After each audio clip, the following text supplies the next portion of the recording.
Propaganda మాత్రం peak. వీళ్ళు చేసేటువంటి పనికిమాలిన పనులకు, వీళ్ళు చేసేటువంటి అర్థం లేనటువంటి పనులకన్నిటికి కూడా ప్రాపగండా క్రియేట్ చేయడానికి పోటీపడి మరికొన్ని ఛానళ్లు గాని కొన్ని పత్రికలు గాని తెగించి మరీ పనిచేస్తారు. లోకేష్ గారు 4 గంటల సమయంలో 4,000 మంది బాధితుల యొక్క అర్జీలు తీసుకొని సమస్యలు పరిష్కారం చేశాడు అనేటువంటిది ప్రథమంగా ఈ రోజు పత్రికలు. నాకు అర్థం కావడంలో 4,000 మందిని క్యూలో నిలబెట్టుకుని ఆ పేపర్ లాక్కుంటే కూడా 1000 మంది కంటే ఎక్కువ లాక్కోలేం. ఇండివిజువల్ సమస్యలు పక్కన పెట్టండి. అధికారం రాకముందు మీరు చెప్పినటువంటి హామీలు, మీరు అమలు చేసినటువంటి విధానము, మీ సమాధానం ఏంది అని చెప్పి నేను అడుగుతున్నా. ఈ రాష్ట్రంలో జగన్మోహన్ రెడ్డి గారు ముఖ్యమంత్రిగా ఉన్నటువంటి సమయంలో ఆయన దిగిపోయేటువంటి కాలానికి 66 లక్షల మందికి 66 లక్షల చిల్లర పైచిలుకు పెన్షన్లు వచ్చేటి. మరి ఈ రోజు ఎంతమందికి వస్తున్నాయి లోకేష్ గారు? 61 లక్ష.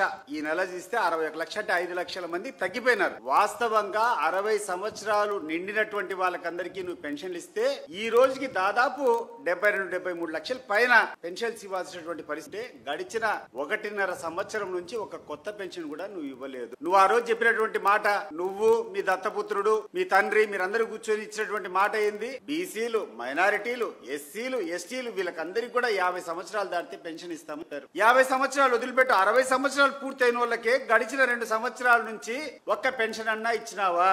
జగన్మోహన్ రెడ్డి గారు పదవి దిగిపోయేటప్పటికి 20 లక్షల మందికి పెన్షన్లు అదనంగా వచ్చినాయి. 66 లక్షల మంది పెన్షన్లు వచ్చినాయి.